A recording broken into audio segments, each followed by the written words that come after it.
ఓం శుక్లాంబరధరం విష్ణుం శశివర్ణం చతుర్భుజం ప్రసన్నవదనం ధ్యాయేత్ సర్వవిఘ్నోపశాంతయే అని స్వామివారికి నమస్కారం చేసుకుని మన కాణాదులు మనకి ఇచ్చిన వైశేషిక సూత్రాలను చూసుకుంటూ వెళ్తూ ఉన్నాము. ఇందులో రెండో అధ్యాయంలో మొదటి ఆహ్నిక మొదలు పెట్టుకుని కొద్ది సూత్రాలు చూసుకున్నాము. అప్పుడేం జరిగిందంటే ముందు గాలి గురించి చూస్తూ ఉన్నాం, పోయిన వారం అక్కడ ఆపాము. ఇప్పుడు గాలి గురించి మనం ఎట్లా తెలుసుకోవాలి అంటే డైరెక్ట్‌గా తెలుసుకోవడం కష్టం. దృష్ట ప్రమాణాలతో తెలియదు గాలి అని చెప్తున్నారు. కానీ మరి స్పర్శ అన్నది దానికి దృష్ట ప్రమాణమే గదా! చర్మానికి తెలుస్తుంది కదా! అని ఒక క్వెషన్ ఉన్నది. ఆ తర్వాత అది అద్రవ్యం. అసలది ద్రవ్యంలో పెట్టడానికి వీల్లేదు. కానీ అయినా కూడా అది తెలుస్తున్నది కాబట్టి అది ద్రవ్యమే అని చెప్పారు. సరే, అది గూడా ఒప్పుకుందాము. తర్వాత క్రియావత్వాత్ గుణవత్వాత్ చ అన్నారు. కర్మలుంటాయి మరి. గాలికేదో పని చేస్తుంటుంది. అది కదిలిస్తూ ఉంటుంది, తీసుకొనొస్తూ ఉంటుంది, తోసేస్తూ ఉంటుంది, అట్లాంటివన్నీ చేస్తూ ఉంటుంది. దానికి మరి గుణాలు గూడా ఉంటాయి. ఎందుకంటే రకరకాల గాలులు వేరు వేరు విధంగా ఉండడం ఇట్లాంటివన్నీ ఉంటాయి కాబట్టి, మరి గాలి గురించి మనం ఈ విధంగా అర్థం చేసుకోవాలి ఉన్నది అని. అది అద్రవ్యం. ఎందుకంటే ద్రవించదు. అది నిత్యము ఉంటుంది అని ఇంతకు ముందే చెప్పాము. ఇంక మళ్ళీ మళ్ళీ చెప్పట్లేదు ఆ విషయము అని చెప్పారు. తర్వాత వాయువుకు సమూర్ఛనము, నానాత్వము అన్నవి గుర్తులుగా ఉంటాయని చెప్తున్నారు. సమూర్ఛనము అంటే అటు ఇటు కదులుతూ ఉండడము. నానాత్వము రకరకాలుగా ఉంటుంది. అది ఎన్నో రూపాలతో ఉంటుంది గాలి. దానివల్ల దాన్ని గుర్తించాలని చెప్తున్నారు. తర్వాత అది వాయువు సన్నికర్ష దగ్గరికి తీసుకొనొస్తూ ఉంటుంది. ఇది ప్రత్యక్ష ప్రమాణం వల్ల, ప్రత్యక్ష అనుభవం వల్ల తెలియదు అని చెప్తున్నారు. మరి స్పర్శ అన్నది ప్రత్యక్ష ప్రమాణమే గదా! దానివల్ల తెలుస్తుంది గదా! అన్న ప్రశ్నకి ఇంకా జవాబు దొరకలేదు. కానీ ఎందుకో మరి ఇక్కడ కాణాదులు గాలి ప్రత్యక్ష ప్రమాణం వల్ల, దృష్టలింగం వల్ల తెలియదని చెప్తున్నారు. ఆ తర్వాత సామాన్యతః దృష్టాచ్చ అవిశేషః, సామాన్యతో దృష్టం అని ఒక అనుమాన ప్రమాణం ఉంటుంది. దానివల్ల కూడా తెలియదు అని చెప్తున్నారు. కాబట్టి ప్రత్యక్ష ప్రమాణం వల్ల, అనుమాన ప్రమాణం వల్ల రెండిటి వల్ల తెలియదు అని చెప్తున్నారు. అయితే ప్రత్యక్ష ప్రమాణం వల్ల తెలుస్తూనే ఉంటుంది మనకు. శరీరానికి తాకినప్పుడు చర్మం అన్న ఇంద్రియానికి తెలుస్తూనే ఉంటుంది. రెండోది అనుమాన ప్రమాణం. ఎక్కడైనా చెట్లు కదులుతూ ఉన్నా, ఏవో కాగితాలు కదులుతూ ఉన్నా, కర్టెన్స్ కదులుతూ ఉన్నా, గాలి వల్ల కదులుతున్నదని మనకు తెలుస్తూనే ఉంటుంది గదా! కాబట్టి అనుమాన ప్రమాణం వల్ల తెలిసే విషయమే గదా ఇది. ఇవన్నీ కదులుతూ ఉంటే గాలి వల్ల కదులుతున్నాయని అనుమాన ప్రమాణం వల్ల, స్వానుభవం వల్ల తెలుస్తూ ఉంటుంది. చర్మం వల్ల తెలుస్తూ ఉంటుంది గాబట్టి ప్రత్యక్ష ప్రమాణము. 2 ఉన్నాయి గదా! ప్రత్యక్ష, అనుమాన ప్రమాణాలు రెండింటితో గాలిని మనం తెలుసుకుంటాం కదా! అంటే అట్లా తెలియదు అని చెప్తున్నారు. ఎందుకు అంటే బహుశः కళ్ళతోటి చూడ్డం లేదు గదా! అందుకని ప్రత్యక్షం అంటే కంటికి కనపడదని చెప్తున్నారో ఏంటో మరి. ఈ 2 గాదు గానీ, ప్రత్యక్ష ప్రమాణం వల్ల, అనుమాన ప్రమాణం వల్ల, రెండింటి వల్ల గాదు గానీ, మూడోది శాస్త్ర ప్రమాణం, వేద ప్రమాణం వల్ల మాత్రం తెలుస్తుందని చెప్తూ ఉన్నారు. తస్మాత్ ఆగమికం. ఇది ఆగమాల్లో చెప్పబడ్డ విషయం. గాలి ఒకటి ఉంటుంది. దానికి గాలి అని పేరు. అది వాటిని వీటిని కదిలిస్తూ ఉంటుంది. అది కదులుతూ ఉంటుంది. అది తీసుకొనొస్తూ ఉంటుంది. తోసేస్తూ ఉంటుంది. ఇది దాని పని అని వేదాల్లో చెప్పారు గాబట్టి మనకు తెలుస్తుంది అని చెప్తున్నారు. వేదాల దాకా ఎందుకు? వేదాలు చదువుకున్నా లేకపోయినా జనరల్‌గా ఎవరికైనా తెలుస్తుంది గదా! అని అనిపిస్తుంది. సరే, అక్కడ మనం పోయిన వారం ఆపాము. ఇంక అక్కడి నుంచి చూసుకుంటూ వెళ్దాము. 18వ సూత్రం ఏం చెప్తున్నదంటే, సంజ్ఞాకర్మతో అస్మత్ విశిష్టానాం లింగం. సంజ్ఞ ఇది గాలి, ఇది వాయువు అన్న పేరు. అది కదులుతూ ఉంటుంది, కదిలిస్తూ ఉంటుంది, తోసేస్తూ ఉంటుంది, దగ్గరికి చేరుస్తూ ఉంటుంది, విడదీస్తూ ఉంటుంది అన్నవి దాని కర్మలు. అని వేదం మనకు చెప్తుంది. అది చెప్పిన మాట మనం వినాలి. ఎందుకు? అస్మత్ విశిష్టానాం, మనకన్నా గొప్పవాళ్ళు చెప్పారు.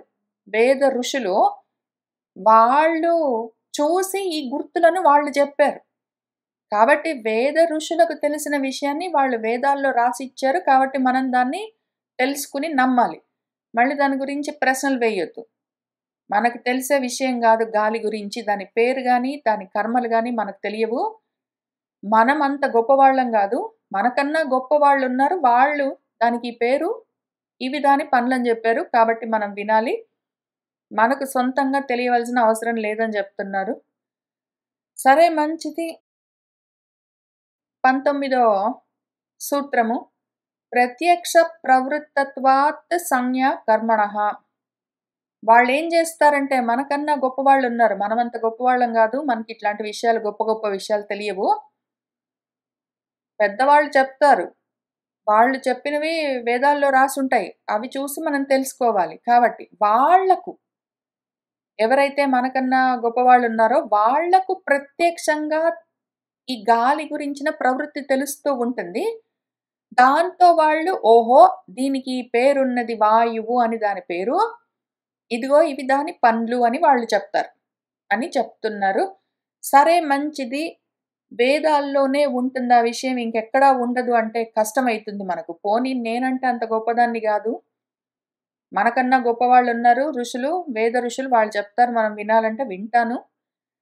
కానీ వేదం చదువుకోకపోయినా గూడా తెలుస్తూ ఉంటుంది. ఎందుకు అంటే వేదం చదువుకున్న వాళ్ళు చెప్తూ ఉంటే ఇది గాలి అని మనకు తెలుస్తుంది అంటే సరే మంచిది, అది గూడా ఒప్పుకుందాం. కానీ చాలామంది వేదాలు చదవరు. మరి వేరే భాషల్లో ఉన్నవాళ్ళు వేదాలు చదవరు. దాన్ని వాయువు అని పిలవరు. దాన్ని ఎయిర్ అంటారు. దాన్ని హవా అంటారు. దాన్ని గాలి అని తెలుగులో అంటారు. వాళ్ళు మరి వేరే వేరే పేర్లన్నీ పెట్టుకున్నారు గదా! వాళ్ళు వేరే పేర్లు పెట్టుకుంటారు. అందరూ ఎవరైనా సరే పేరేది పెట్టినా సరే గాలి పనులు ఇవే అని చెప్తూ ఉంటారు. వేదంలో నుంచి వచ్చిన విషయం మాత్రమే గాదు గదా! అది జనరల్ స్వానుభవం వల్ల ఎవరికి వాళ్ళకి తెలుస్తూ ఉన్న విషయమే గదా! పైగా ప్రత్యక్ష అనుమాన ప్రమాణాలే గాదు. వీళ్ళు చెప్పినట్టు ఆగమికమైన ప్రమాణమే గాదు. స్వానుభవం వల్ల గూడా తెలుస్తూ ఉన్న విషయము. మనకన్నా గొప్పవాళ్ళు చెప్తారు, మనం వినాలి అంటే వింటాము. కానీ మనకు కూడా తెలుస్తూనే ఉన్నది గదా! దాని పేరేదైనా ఉండొచ్చు. దాని పేరు వాయువు అనొచ్చు. దాని పేరు గంధవాహుడు అనొచ్చు. లేకపోతే గాలి అనొచ్చు. ఎయిర్ అనొచ్చు. హవా అనొచ్చు. ఏ పేరు పెట్టి పిలిచినా దాని కర్మలైతే తెలుస్తూనే ఉన్నాయి గదా! గాలి చేసే పనులైతే తెలుస్తున్నాయి. పేరులో ఏమున్నది పెద్ద విషయము? వాచారంభణం వికారో నామధేయం అని మన చాందోగ్యోపనిషత్తు చాలా క్లియర్‌గా జెప్పింది. ఉంటాయిలే పేర్లు బోలెడుంటాయి. అయితే ఏమి? పేర్లన్నీ ఉన్న విషయం ఒకటే గదా! అని చాందోగ్యోపనిషత్తు అంత క్లియర్‌గా ఎన్ని చోట్ల చెప్పుకుంటూ వచ్చిందో మనకి. అవి చూసుకుంటూ వచ్చాము. ఇప్పుడేంటి దాన్ని మనము ఈ పనులు చేసేదేదున్నదో తోస్తూ ఉంటుంది, కదులుతూ ఉంటుంది, కదిలిస్తూ ఉంటుంది, విడదీస్తూ ఉంటుంది, కలుపుతూ ఉంటుంది. ఇవన్నీ చేసేది వాయువు. సరే ఇవన్నీ నేను గూడా చేయొచ్చు. నేనెవరినైనా తోయొచ్చు. నేను ఇద్దరిని దగ్గర పెట్టొచ్చు. లేకపోతే 2 వస్తువుల్ని దగ్గర పెట్టొచ్చు. 2 వస్తువుల్ని దూరం జేయొచ్చు. నేను కదులుతుండొచ్చు. వాటిని కదిలించొచ్చు. ఇంత మాత్రానికే గాలి గాదు గదా! ఇంత మాత్రానికే నేను వాయువు, గాలి, ద ఎయిర్ అయిపోలేదు గదా! దానికున్న ఇంకొక ముఖ్యమైన లింగము, లక్షణము ప్రాణాలు నిలబెడుతుంది. ఆ పని ఏది చేస్తున్నదో దానికి ఏ పేరున్నా పర్వాలేదు. ప్రాణవాయువై అంతటా ఉన్నది. తర్వాత సెకండరీ మ్యాటర్ కలపడము, విడదీయడము, విసురుతూ ఉండడం ఇట్లాంటివన్నీ ఏది చేసినా సరే, ముఖ్యంగా ఈ పనులు చేసింది అంటే దానికి నువ్వు ఏ పేరైనా పెట్టుకో, విషయం మాత్రం అదే గదా! పేరు వి పేరులో ఉన్నదేమి, అది చేసే కర్మలను బట్టి పేర్లేమున్నా సరే విషయం అది అని తెలుస్తూ ఉన్నది గదా! దానికి ఇంత దూరం వెళ్లి దాన్ని కనిపెట్టవలసిన అవసరం ఏముంది అని అనిపిస్తుంది. సరే. మన కాణాదులు చెప్పారు గాబట్టి ఇది గూడా విందాము. తర్వాత 20వ సూత్రము. నిష్క్రమణం, ప్రవేశనం, ఇతి ఆకాశస్య లింగం. ఇంతవరకు అయిపోయింది అక్కడికి. గాలి మ్యాటర్ క్లోజ్. విషయము పెద్దవాళ్ళు చెప్పారు. వేదాల్లో రాసినది మనము వాళ్ళు చెప్పిన దాన్ని తెలుసుకున్నాము. కాబట్టి ఇది గాలి, వాయువు, దానికి ఈ పనులుంటాయని అర్థమయ్యింది. ఇప్పుడు ఆకాశం గురించి చూద్దాం. ఆకాశానికి ప్రవేశించడము, లోపలికెళ్ళడము, నిష్క్రమించడము, బయటికి రావడము అని 2 పనులుంటాయని చెప్పారు. ఆకాశానికి లోపలికి వెళ్ళడం, బయటికి రావడం అని 2 పనులుంటాయని చెప్పారు. ఇంతవరకు ఇన్ని సూత్రాలు వింటూ ఉన్న మన పూర్వపక్షులు ఇంతవరకు ఏం ప్రశ్నలు వేయలేదు పాపం. మనము కూడా ఇన్ని చదువుకుంటూ ఊరుకోకుండా పూర్వపక్షులము మనమే, సిద్ధాంతి వైపు మనమే అటు ఇటు ఉన్నాము. కాణాదులు చెప్పిన వైశేషిక సూత్రాలు చదివి వాటిలోని విషయాలని విప్పదీసి చూసుకుంటున్నాము. మనమే మళ్ళీ ప్రతిపక్షంలో, పూర్వపక్షంలో ఉండి అందులో ఉన్న లోటుపాట్లన్నీ చూసుకుంటూ ఉన్నాము. అటు ఇటు 2 చేస్తున్నాం మనము. కానీ ఇప్పుడు మొదటిసారి పూర్వపక్షులకు ఒక అనుమానం వచ్చింది. ఆకాశం యొక్క గుర్తులు, చిహ్నాలేమి అంటే లోపలికి రావడం, బయటికి వెళ్ళడం అనగానే వాళ్ళు లేచారు. అట్లా ఎట్లా అవుతుందండి సిద్ధాంతి గారు? తత్ అలింగం ఏకద్రవ్యత్వాత్ కర్మణః కదా అన్నారు. కాదండి, మేము ఒప్పుకోము. ఆకాశానికి లోపలికి రావడం, బయటికి వెళ్ళడం అన్న లింగాలు గుర్తులు లేవండి. ఎందుకు అంటే కర్మలుండాలి అంటే ద్రవ్యం ఉండాలి. అది రకరకాల ద్రవ్యాలుగా ఉండాలి. కర్మలుండాలి అంటే ఒకటి కన్నా ఎక్కువగా ఉంటే ద్రవ్యాలు, అప్పుడు కర్మలుంటాయి దానికి. ఆకాశం అన్నది ద్రవ్యం అయితే అయ్యింది గాని అది ఒకటే ఏకద్రవ్యం. ఒక్కటే పదార్థమై ఉంటే దానికి కర్మలెట్లా ఉంటాయి? రెండోది ఉంటేనే గదా కర్మలుండేది. కాబట్టి ఆకాశానికి లోపలికి రావడం, బయటికెళ్ళడం అన్నవి కర్మలు చెప్తే మేము ఒప్పుకోము. అట్లెట్లా అయితుందండి? కాదు అని వాళ్ళు చెప్పారు. మళ్ళీ పైగా వాళ్ళు ఇంకొకటేం చెప్పారంటే, కారణాంతర అనుక్లుప్తి వైధర్మ్యాత్ చ. కారణాంతరాలు, కారణముగా మన ఆకాశం ఉండాలి. ఇప్పుడు కర్మలుంటే కార్యం ఏదైనా ఉండాలి. కార్యం ఉన్నది అంటే ఇది కారణంగా ఉండాలి. ఆకాశానికి కార్యాలేమైనా ఉన్నాయా? మట్టి ఉన్నదనుకోండి, మట్టితో కుండలు, కూజాలు అవన్నీ తయారవుతాయి. లేతే బొమ్మలు అట్లాంటివన్నీ. ఆ కార్యాలకు కర్మలేమైనా ఉంటాయి. నీళ్లను స్టోర్ చేయడమో అట్లాంటి పనులేమైనా ఉంటాయి దానికి. బొమ్మలైతే సంతోషాన్నివ్వడమో చూస్తూ ఉంటే అట్లాంటివి. ఇప్పుడు ఆకాశానికి కార్యమేమైనా ఉందా?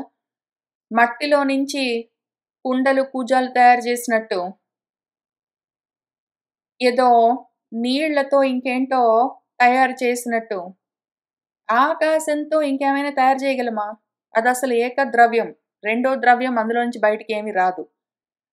కాబట్టి కార్యం ఉండదు గాబట్టి అది కారణం గూడా గాదు. పైగా దానికి వేరు వేరు విశేషమైన ధర్మాలేమైనా ఉన్నాయా? ఏదో మామిడి పండున్నది అంటే, మామిడి పండు ఏ రంగులో అయినా ఉండొచ్చు, ఏ రూపంలో అయినా ఉండొచ్చు. కొంచెము సామాన్యంగా మామిడి పండు ఇట్లా ఉంటుందని తెలుస్తుంది గానీ, అందులో రకరకాల మామిడి పళ్ళుంటాయి. రకరకాల కొంచెం కొంచెం రుచుల తేడాతో, కొంచెం కొంచెం రూపం తేడాతో, కొంచెం కొంచెం టెక్స్చర్ తేడాతో అట్లా ఉంటాయి.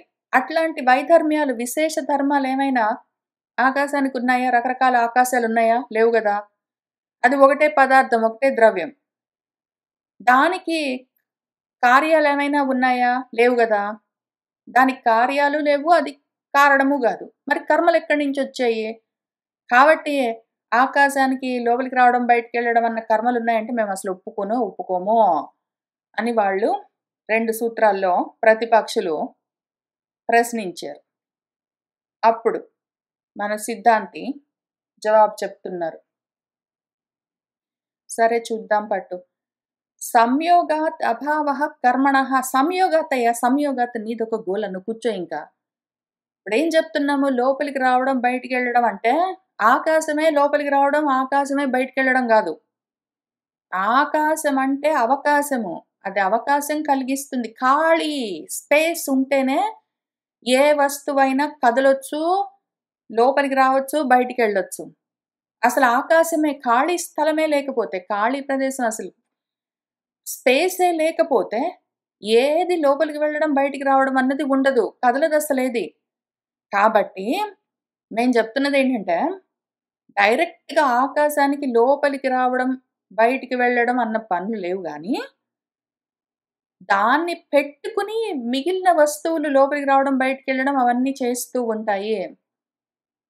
కాబట్టి మేము చెప్పాము అంటున్నారు. బాగుంది. అందుకని కర్మలు ఉండవలసిన అవసరం లేదు. డైరెక్ట్‌గా ఆకాశానికి కర్మలు ఉండవలసిన అవసరం లేదు గానీ, కర్మలు ఉన్న ద్రవ్యాలు ఆకాశం ఉంటేనే చెయ్యగలవు ఆ పనులను. కాబట్టి ఆ సంయోగాత్ ఆ కలయిక వల్ల, ఆ సమవాయి కారణం వల్ల ఆకాశానికి కర్మలున్నాయని చెప్తున్నాం ఇంకెళ్ళు అని మన సిద్ధాంతి అన్నారు. బావుంది. కానీ ఇదే విషయం ఇక్కడే చెప్పొచ్చు కదా!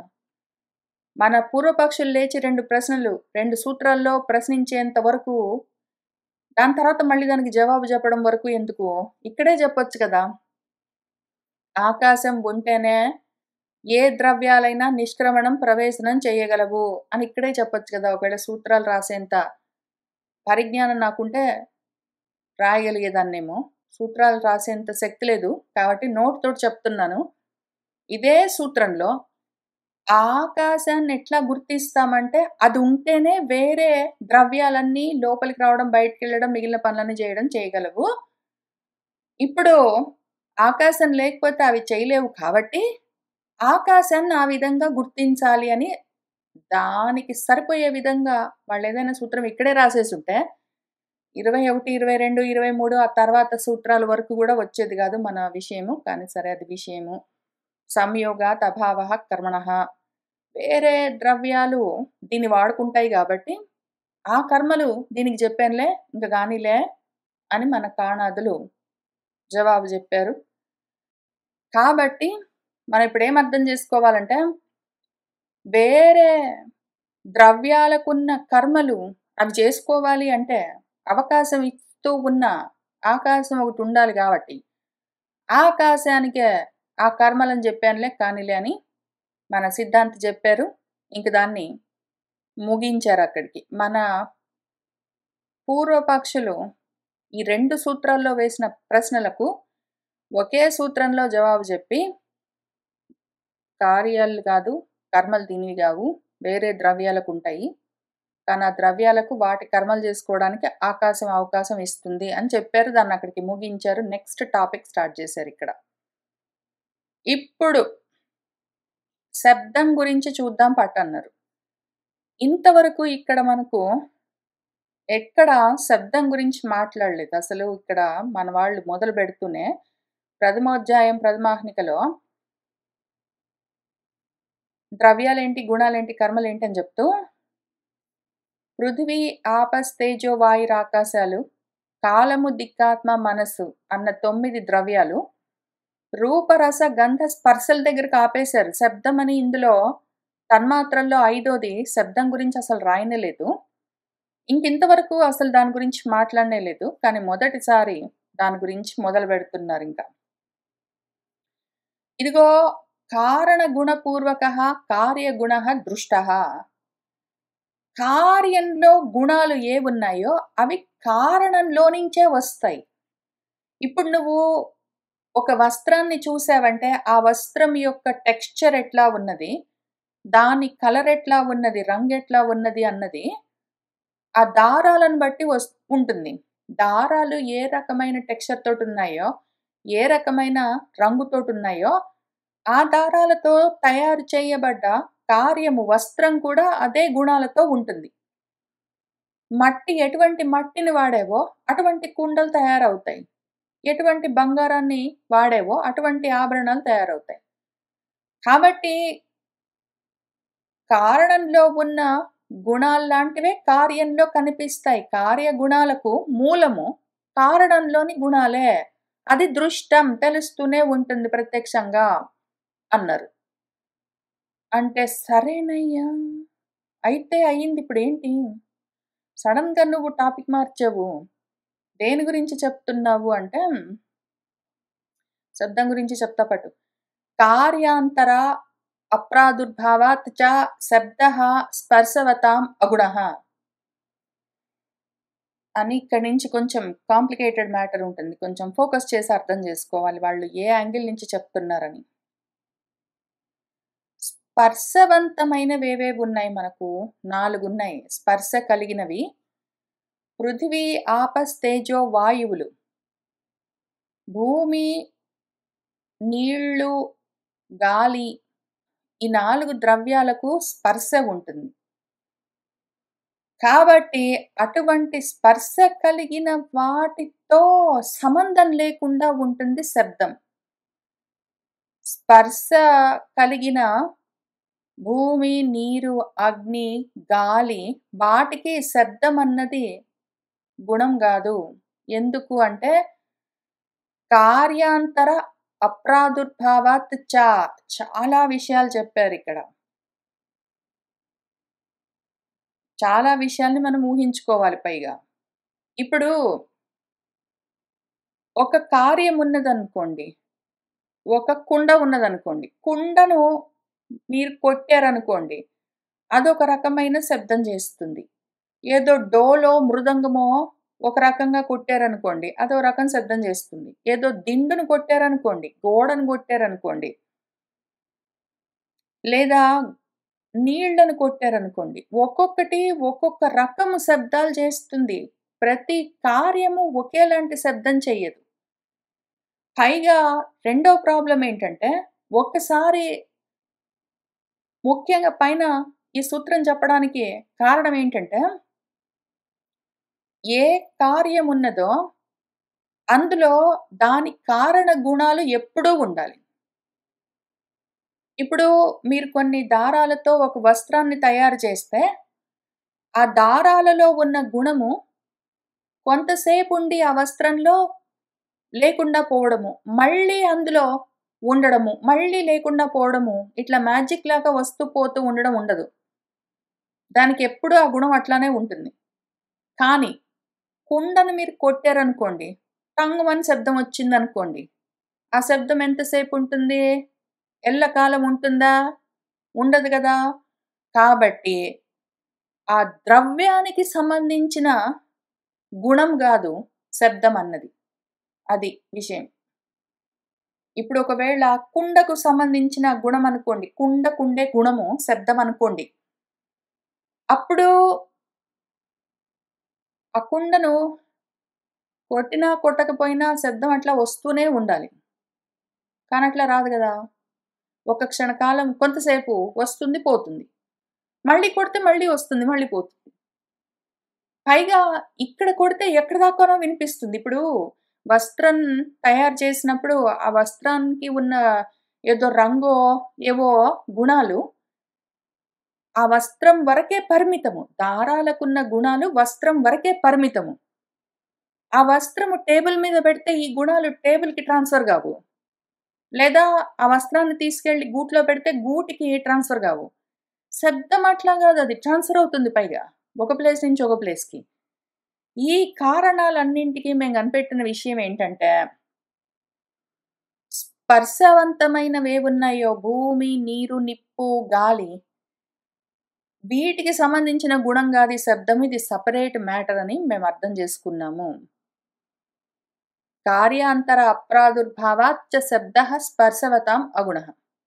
ఇప్పుడు పరత్ర సమవాయాత్ ప్రత్యక్షత్వాత్ చ న ఆత్మగుణః న మనోగుణః. ఇప్పుడు ఎంత వరకు కనిపెట్టాం మనము? ఈ సూత్రంతోటి 25వ సూత్రంతోటి స్పర్శవంతమైన ద్రవ్యాల గురించి చెప్పుకున్నాం గదా! అంటే పృథివీ, ఆపస్, తేజో, వాయువుల వరకు. ఈ 4 కొట్టేసాము. శబ్దానికి సంబంధం లేని విషయాలవి. తర్వాత కాలము, దిక్కు, ఆత్మ, మనస్సు అని ఇంకా ఈ 4 ఉన్నాయి గదా! వీటిని గూడా చూద్దాము. వీటికి కూడా సంబంధం లేని విషయము మన శబ్దము. ఎందుకు? పరత్ర సమవాయాత్ అవి వేరు వాటితోటి రకరకాల వాటితో ఉంటుంది. ఒక్క ద్రవ్యానికి సంబంధించి ఉన్న గుణం గాదది. పైగా ప్రత్యక్షత్వాత్ ప్రత్యక్షంగా తెలుస్తుంది. ఇప్పుడు కాలం ఉన్నదనుకోండి. కాలమే అసలు ప్రత్యక్షంగా తెలీదంటే, కాలానికి గుణము శబ్దం ఉన్నదనుకోండి ప్రత్యక్షంగా తెలుస్తుందా? తెలియదు గదా! ఒకవేళ కాలానికి ఉన్న గుణము శబ్దమైతే, శబ్దం మనకు ప్రత్యక్షంగా తెలుస్తుంది కాబట్టి, కాలం గూడా డైరెక్ట్‌గా తెలియాలి. తెలియట్లేదు గదా! కాలం అసలు అవ్యక్తం. కాబట్టి దీనివల్ల ఏం తెలుస్తుంది? శబ్దము కాలానికి సంబంధించింది గూడా గాదు. అట్లానే దిక్కులు. ఒకవేళ శబ్దము దిక్కులకు సంబంధించిందైతే, మనకు శబ్దాన్ని బట్టి దిక్కులు తెలుస్తాయి. కాబట్టి శబ్దము దిక్కులకు గుణం గూడా గాదు. ఇప్పుడు మన శబ్దము పరత్ర సమవాయాత్ పృథివీ, గాలి, నీరు, నిప్పు మొదలైన ద్రవ్యాలకి డైరెక్ట్‌గా తెలియకపోయినా గూడా, వాటి సొంత గుణం గాకపోయినా గూడా, వాటితో తయారైన వస్తువులతో మనం ఆ శబ్దాలను పుట్టించొచ్చు. పైగా ప్రత్యక్ష అనుభవం వల్ల, ప్రత్యక్ష ప్రమాణం వల్ల తెలుస్తూ ఉంటుంది. ఇప్పుడు ఆత్మ తెలియట్లేదు గదా మనకి. శబ్దం వల్ల ఆత్మ తెలిసేటట్టుంటే బానే ఉంటుంది. కానీ యాక్చువల్‌గా శబ్దం వల్ల ఆత్మ తెలుస్తుంది. ఎందుకు అంటే శబ్దం అంటే వేదము. వేదాల్లోనే ఆత్మ లక్షణాలు చెప్తారు. అది వేరే విషయం. కానీ ఆత్మ శబ్దం వల్ల తెలియదు. మనస్సు గూడా శబ్దం వల్ల తెలియదు. కాబట్టి మనసుకు, ఆత్మకు, మిగిలిన కాలానికి, దిక్కుకు వీటన్నిటికి కూడా శబ్దము గుణం గాదు.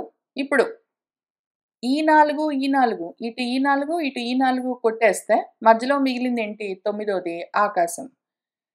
కాబట్టి మనము మిగిలినవన్నీ తీసేస్తూ పోతే మిగిలింది ఒకటి ఆకాశం గాబట్టి, శబ్దమన్న గుణము ఆకాశానికి లక్షణం అయ్యుండొచ్చు అని చెప్తున్నారు. పోనీ చెప్తే చెప్పారు.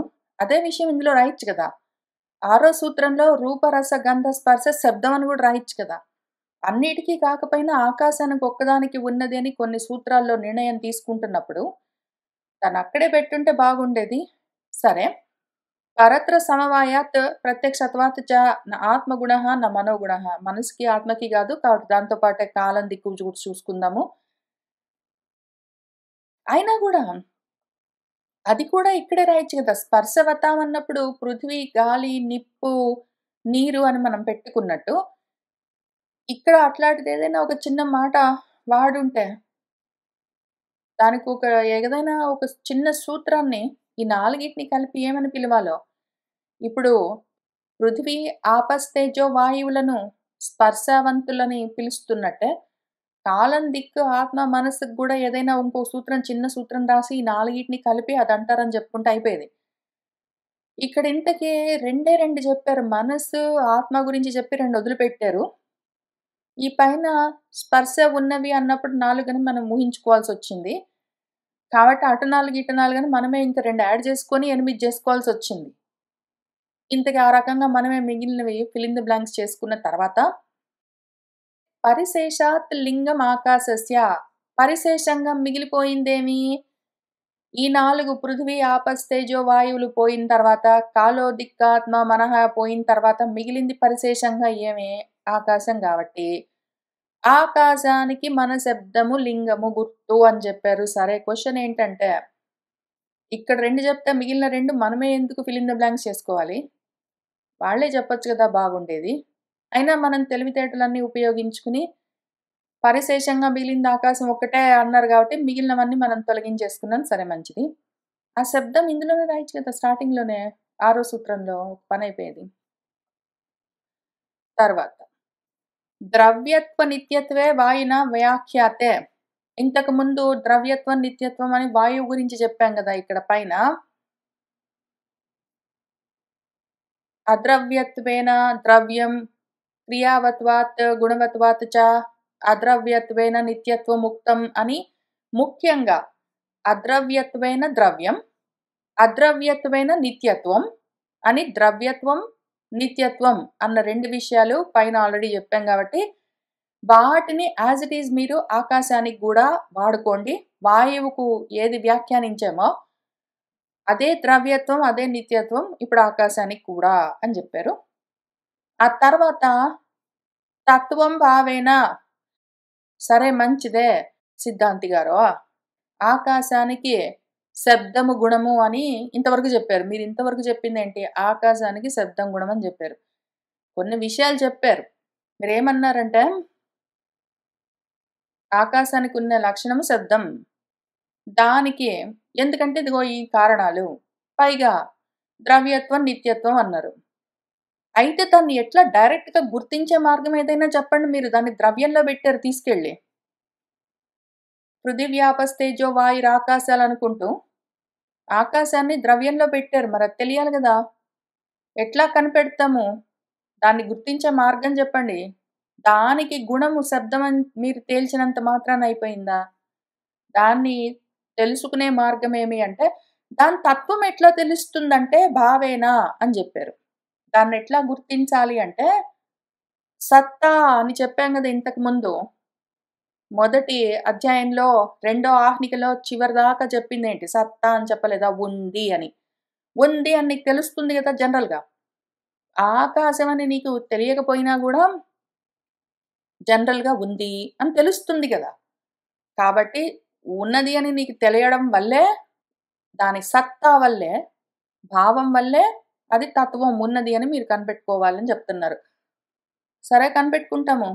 పైగా అంతదాకే అక్కడికే ఆగడం ఎందుకు? ఇది గూడా చెప్పొచ్చు మీరు. ఇంతకు ముందే చెప్పాను గదా! పోయి 17వ సూత్రం చూసుకో పో అని చెప్పొచ్చు. నీకు తెలీదులే, నీకన్నా గొప్పవాళ్ళున్నారు. వాళ్ళు వేదాల్లో చెప్పారు. కాబట్టి అది ఆకాశం అని ఒకటుంది అని తెలుసుకో అని చెప్పొచ్చు. అట్లా చెప్పినా గూడా వింటాం గదా! గాలి గురించే చెప్తే విన్నాము. ఆకాశం గురించి చెప్తే వినమేంటి? సరే కాబట్టి దాన్ని తెలుసుకునే మార్గం ఏంటంటే అది ఉంది అంది విషయం. ఉంది. కాబట్టి ఉన్నది అని తెలుసుకో. ఆ తర్వాత శబ్ద అలింగ అవిశేషాత్ విశేష లింగ అభావాత్ చ. శబ్దమన్నది అలింగం. దానికి వేరే లింగం గుర్తులేమీ లేవు.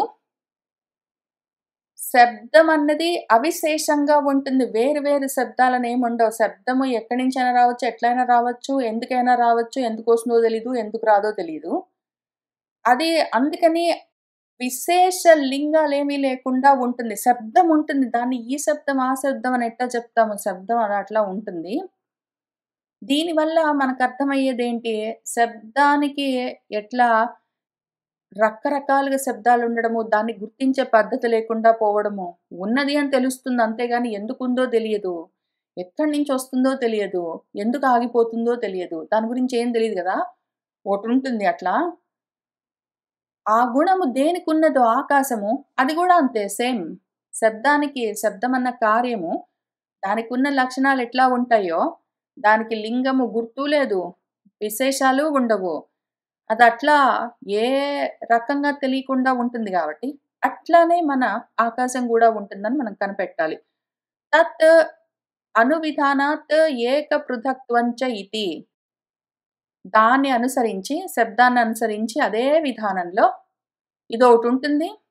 అది ఎట్లైనా ఉండొచ్చు అని మనం కనిపెట్టాలి అని చెప్పి ఆకాశం గురించి ముగించారు. చైతి అని ఇంకా అసలు మొత్తం ఆహ్నికమే పూర్తి చేస్తూ ఉన్నారు. దాంతో 31వ సూత్రంతో రెండో అధ్యాయం మొదటి ఆహ్నిక కూడా పూర్తయింది. ఇంక ఆ తర్వాత రెండో అధ్యాయం, రెండో ఆహ్నిక వచ్చే వారం కలిసి చదువుకుంటూ ముందుకు వెళ్దాం. ఇవాల్టికి ఇక్కడికి ఆపుదాం. సర్వం శ్రీకృష్ణ పరబ్రహ్మ పాదారవిందార్పణమస్తు.